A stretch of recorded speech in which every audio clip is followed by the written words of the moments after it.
wrestling bits. Subscribe now.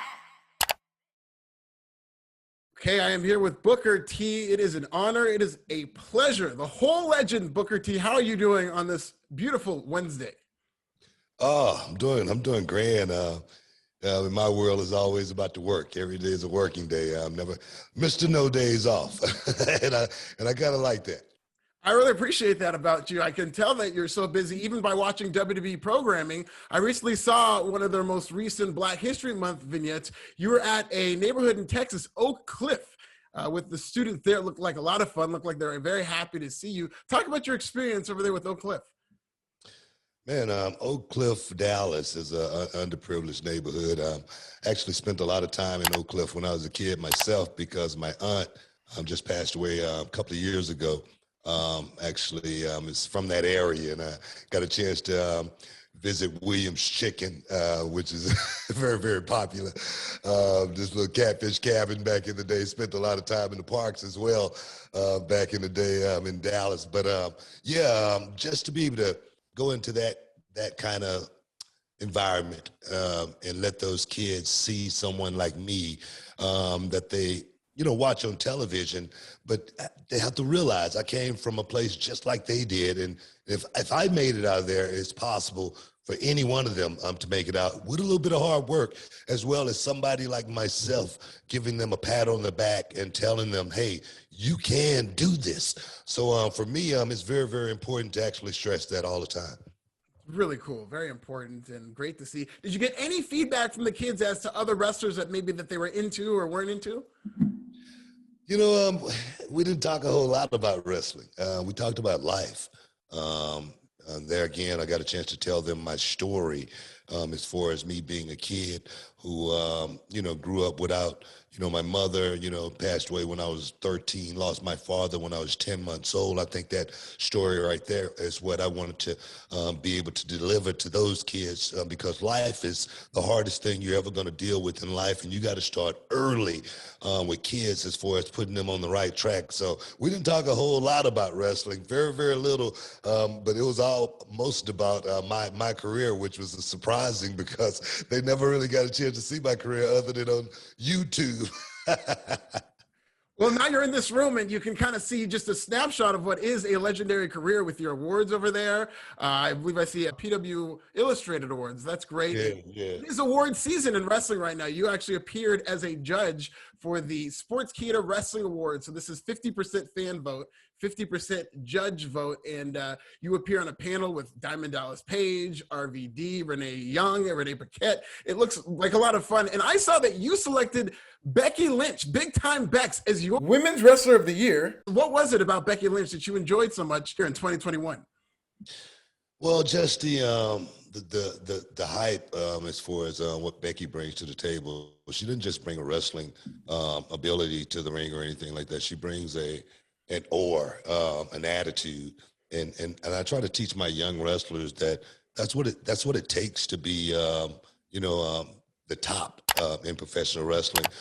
It's always going to be really good wrestlers, but to be able to be well-rounded and know how to do everything, and more importantly than anything, be able to captivate the crowd. I think that's most important. That's key in professional wrestling. She does that very well. Now, do you prefer this Big Time Bex character to the man? So do you prefer her as a heel in this iteration or as a babyface when she was before she came back? Well, preference is something for the fan. For me, when I look at it, I always look at it from the entertainer's perspective. Being able to go out there and make those fans love you, and then on a dime, be able to make them switch is something very, very uncanny. And so for me, I like both sides. She did the babyface side very well, and she's doing the heel side extraordinary. I know it might be too early for this because we're still talking about 2021, but is there anybody who jumps out at you right now in this moment in 2022, first couple of months, as your early pick for Wrestler of the Year? You know what? Not really. Because I think going forward, this thing is something that's going to be spread out in so many different ways because Me personally, I think it's so many great wrestlers around the country that has to be recognized. Just say, for instance, like the Will Ospreays of the world. I think we're going to have to really, really explore over 2022 going forward to see who is actually number one. Yeah, now one of the number one stories of the year, of course, the returns of Cody, returns potentially of Stone Cold Steve Austin to WWE. Cody, as we know right now, is a free agent, but a lot of people expect him in WWE. I wanted to ask you personally, Booker, comparing these two returns, is there one that you feel that is going to be more exciting for the fans over the other? Wow, man. You know what? It's in wrestling. I've been talking about, as far as we've been talking about the forbidden door. Yes. As of late, and now Cody Rhodes perhaps maybe making a comeback to WWE.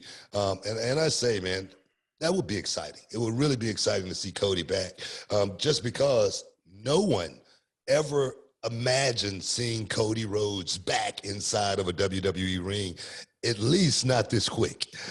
So that story right there, I think, is something people are really going to sink their teeth into, just because it's AEW versus WWE. So we're going to see how it play out. And to that narrative of AEW versus WWE, what do you feel AEW does better than WWE, and then vice versa, something WWE does that dominates in terms of what AEW is doing? Wow, man, that's a really, really hard question as far as what the other is doing better.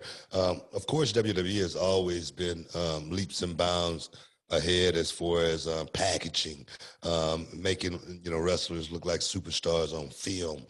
That's just something that they've always done very, very well. Storytelling in WWE has been really, really good also. But then you look at AEW, and I kind of like look at AEW kind of like WCW back in the day, kind of before the Monday Night Wars. WCW was a wrestling company. Only thing we did was wrestle. The storylines didn't really matter as much as the wrestling, and I think that's what AEW focuses on and does very well at certain times. Is go out and give the fans good old-fashioned professional wrestling. Do you feel that that style of wrestling is superior to what WWE tends to put out?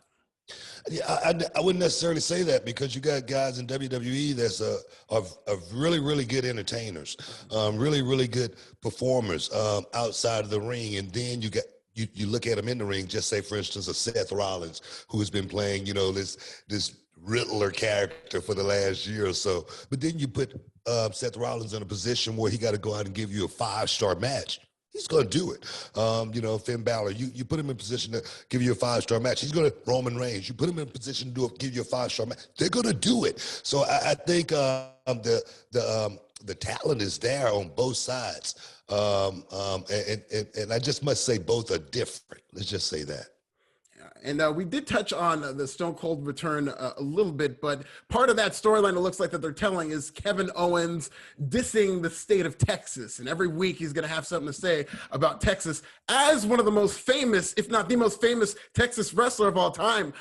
Does Booker T maybe want to make an appearance on the road to WrestleMania and stand up for Texas against Kevin Owens? I do take a little liberty there to the state of Texas, but you know what, man? He ain't calling me out. So when somebody called me out, I'll be ready. They say preparation is the only luck you're ever gonna have. So as soon as we finish with this interview, I'm gonna be in the gym. I'll be training. I'll be down at my school later on, reality wrestling, working with my students. So I'm prepared when somebody called me out. Kevin Owens, he must know exactly who to call out in Texas. Absolutely.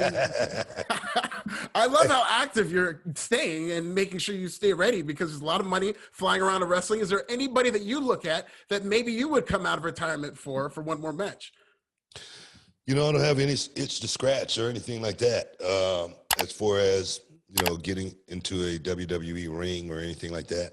But if I was offered to do something, I don't think I would turn it down, just because, you never know when you're going to be in that position where you're not going to be able to do it, physically.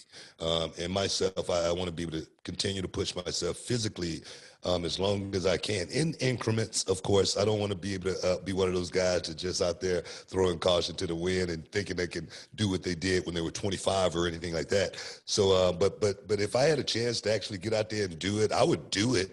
But it's not something that I'm actually looking for. I love actually doing stuff with Reality of Wrestling, and I got some stuff coming up here in April, and look like I might be dusting the old boots off and getting back in the ring.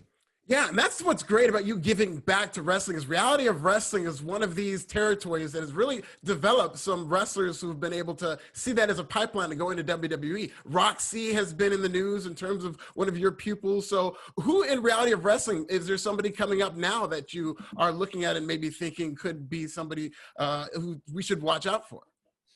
Man, I'm going to tell you right now, I got a plethora of talent in Reality of Wrestling. Of course, the Will Alldays of the world, Cam Cole, the Mysterious Q, the Brian Keith, the Ryan Davises of the world, the Promise Braxtons of the world. They're going to get their shot. They're going to get their time and their chance to shine. And it's just all about putting the work in and trying to be in the right place at the right time. And hopefully, when that knock comes, you'll be ready. You'll be prepared for the situation, the task at hand. So, but I got a lot of talent that's just waiting to get their opportunity.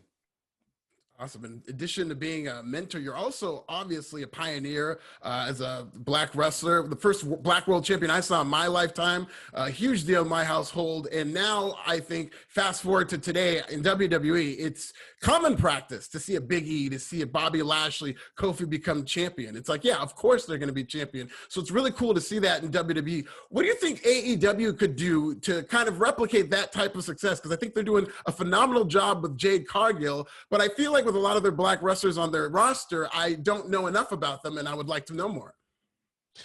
Yeah, I've heard that said about AEW, and me personally, it's really hard for me to criticize a company that's just been in existence for about 3 years. One thing about this sport, and just being real, it's always been dominated. As far as wrestling talent go, because as far as white girls, and just because, and I always had this argument, with people, as far as when I was doing it, I was one of the few black guys that was in the sport, and I was doing it at a certain level. And I kind of slipped on a banana peel and found professional wrestling.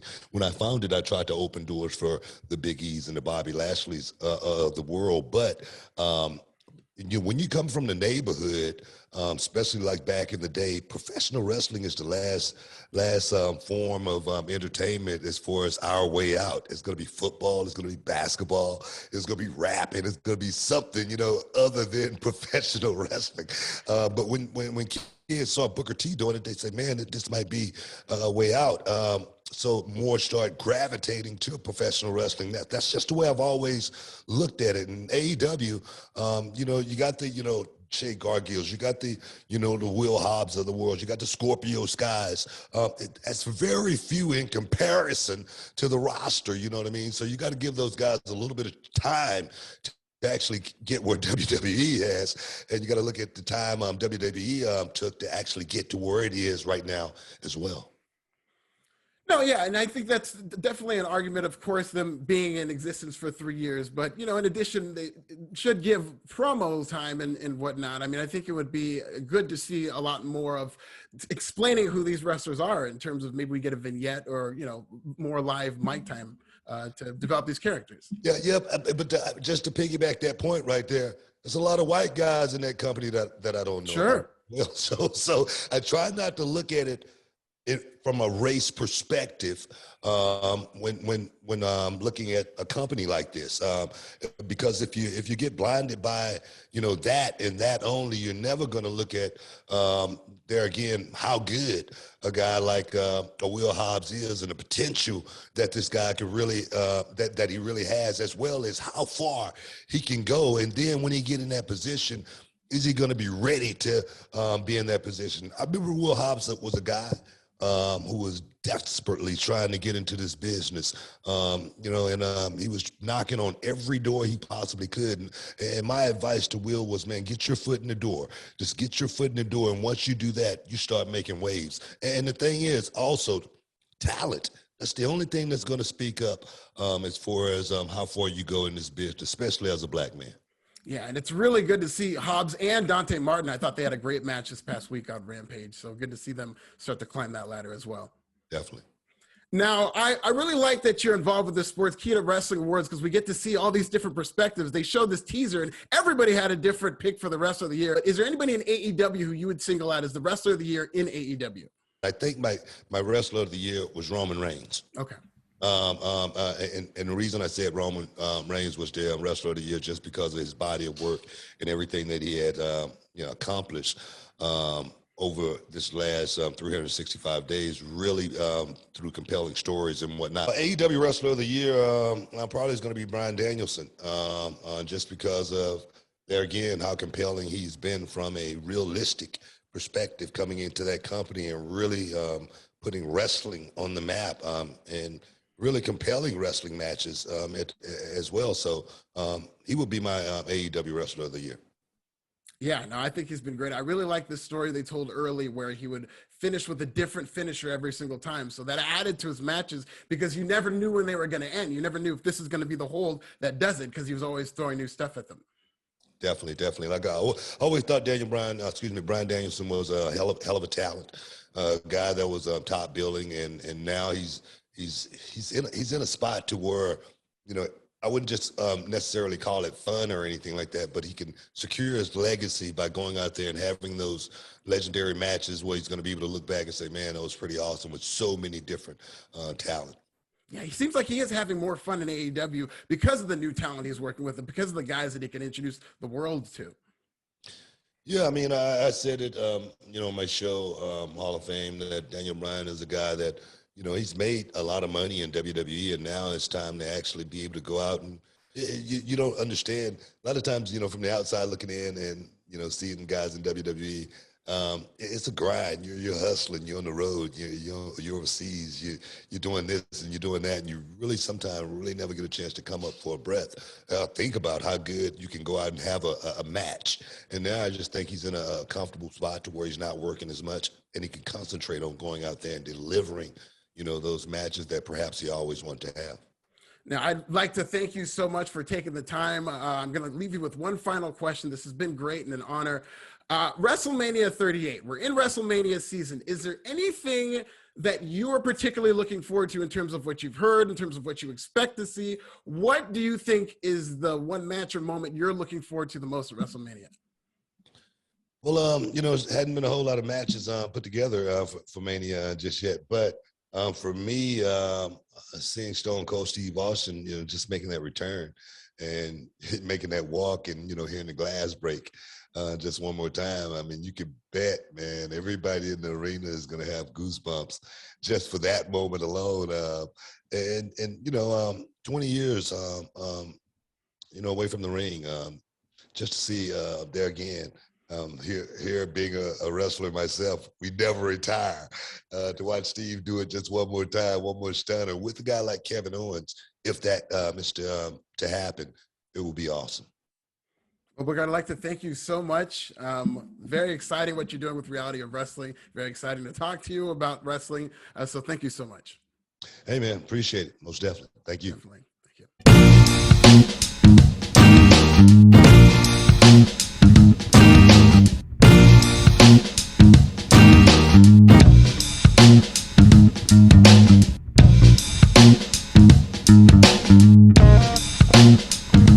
you.